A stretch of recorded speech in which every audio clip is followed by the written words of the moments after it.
as we all know, the San Francisco 49ers currently have two quarterbacks, Brock Purdy and Mac Jones. And one of the things that we have covered very well on the channel is the discourse around Brock Purdy. So the fact that Brock Purdy has only been available for 2 games, he's been injured for 1.5 of them.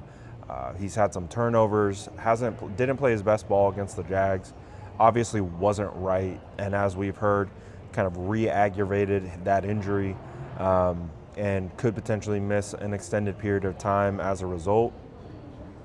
And then, of course, Mac Jones coming in, balling out, and having a amazing run with the San Francisco 49ers so far. So naturally, some people believe that, like, oh, well, now that this is happening, now you got to shift, and now this Mac Jones has got to be your starting quarterback. Listen to Mac Jones' answer when he was asked this, like, basically, like, are you the starter now? You know, like that meme, are you the captain now?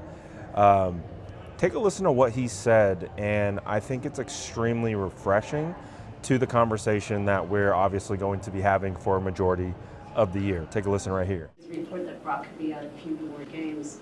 Do you feel like the starting job, you're the starter now, and that's just the way you have to view it? I think, they brought me here to play as a backup, and that's my job, and Brock's the starter of this team, and right now he's dealing with something, and for him to go out there last week and play when he probably wasn't at full health, like, he cares about this team. So I'm just trying to get some wins for him so it helps us down the line, and at the end of the day, that's what it's all about. Like, I've been in his position, I've been a starter, and you want your backup to go in there and win, because at the end of the season, that could be the hit or miss between a playoff. I mean, first of all, shout out Mac, dude. I was one of those guys who was super not wanting Mac Jones at 3. It was like my mission to make sure that the 49ers didn't draft him at 3. I had mentioned multiple times, but it doesn't matter. Like, I would have been okay with him at 12. I just didn't want him at 3. I wanted a game changer. If you were going to trade that capital, I wanted a guy who could do it with his legs and his arm, the kind of new style of quarterbacks, that we see with your Josh Allens and your Lamars and Mahomes. That's just kind of like what the mentality was in 2021. So I was pretty adamant against it, and I was wrong, flat out. A lot of the qualities that I saw in Mac and evaluated of him still persist today. But again, I think it was more of a bias than like a real strong, like, objective evaluation, right? Because what does Mac do really well? He gets the ball out quickly. He processes well. He can play well within the pocket. He's got a good arm. Like, I talked about it all training camp. Like, he's really can sling the ball, and he can make play. He can make it happen. He can make plays happen. And what do you need to do to be a good quarterback in Kyle Shanahan's scheme? All of those things. So I love Mac, man. I really do. Like, he if you guys followed my training camp coverage, he made me a believer in training camp. I was like, oh yeah, this guy's a starter. I've said it multiple times on videos, tweets, all of those things. From my evaluation of him in training camp, I'm like, this guy's a starter. There's no question about it. He's a good quarterback. He just hasn't been in the right situation or what have you. And so rather than having a conversation about a controversy, let's talk about the benefits of what this means for the San Francisco 49ers. Mac Jones is under contract for 2 years for about $4 million. Brock Purdy got his contract because he earned his contract. We have to keep these things into consideration. And the San Francisco 49ers aren't just going to toss Brock Purdy to the curb because Mac Jones is here and playing well. But what this offers now, and what the 49ers have to do, is they have to ensure Brock Purdy is fully healthy before he returns. And so that probably means Mac Jones is going to be the quarterback for maybe, maybe week 7, week 8. We'll see.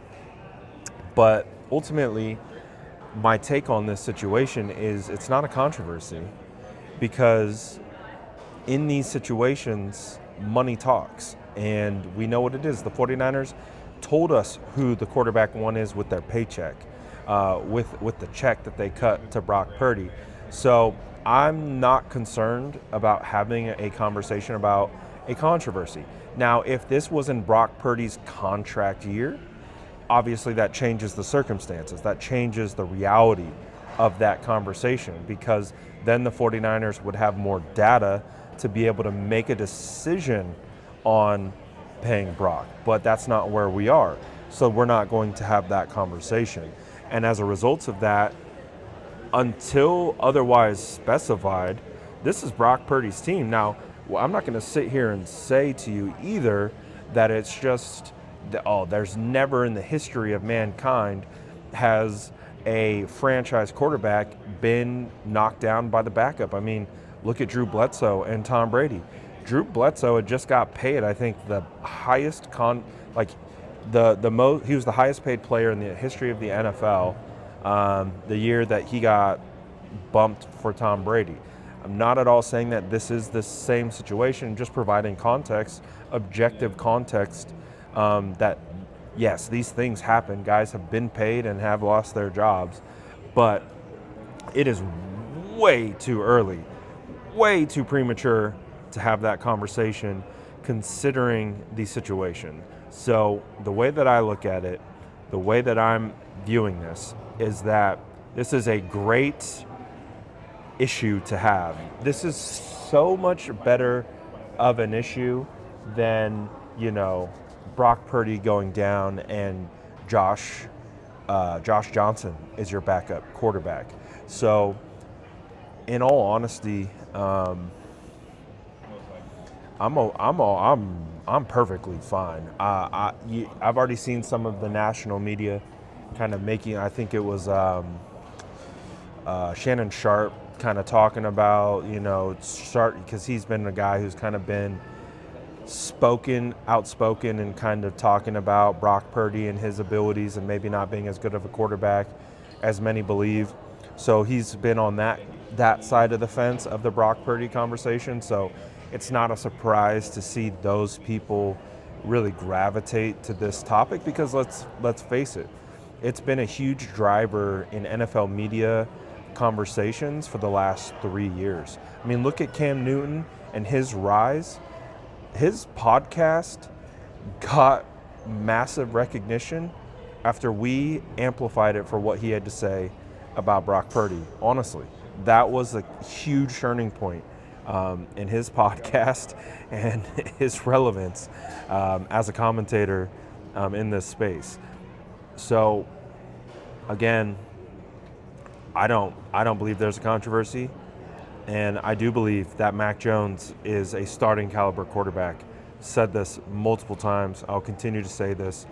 The only time that we will engage in that type of conversation is that if Brock Purdy is healthy and he puts together a consistent stint of time where he is not playing well and he is playing very poorly.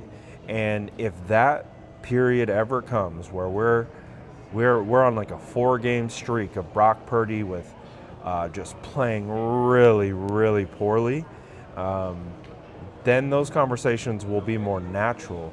Right now, it's manufactured because you have a clear injury, you have a clear inability to perform, and yet people are using this as an opportunity to enter into that conversation, to drum up all of that stuff, and the rest. So if it becomes to that point, I will talk about it. I will tell you the truth. I will tell you point blank if I think, okay, we have to sit down and have a conversation about Brock and Mac. Right now, that does not need to occur. Doesn't even need to be at the forefront of our minds. So again, two things can be true at once. Brock Purdy can be your franchise quarterback, and Mac Jones can be a starting quarterback, and they're both on the same team, and that means Mac Jones has the opportunity now to earn a lot of money. And that's the other thing that you have to keep in mind. Mac Jones is making money right now.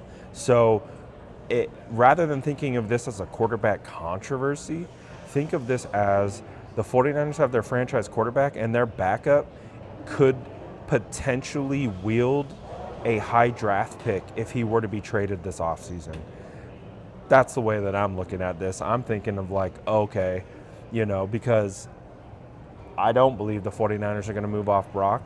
And heading into 2026, would a team trade a second and a third for Mac Jones? Would a team even be willing to give up a first for Mac Jones? I mean, you never know. Mac is on such a friendly deal that it might be worth that compensation to a team. Quarterbacks are a scarcity in this league, so that's where my head's at. I'm less thinking like, oh, Mac's going to take Brock Purdy's job. I'm thinking like, what are we going to get for Mac Jones this offseason? So, but like I said, I'm going to keep it a buck with you. I'm going to be really honest. If it ever comes to that point where I do believe we have to have a sit down and have an honest conversation about the future of the 49ers quarterback, is it Brock, is it Mac? I will engage in that conversation with you. But it's not even close yet. So that's my take on that. Curious to know what you think. Let me know in the comments below. And as always, make sure to like and subscribe for more updates.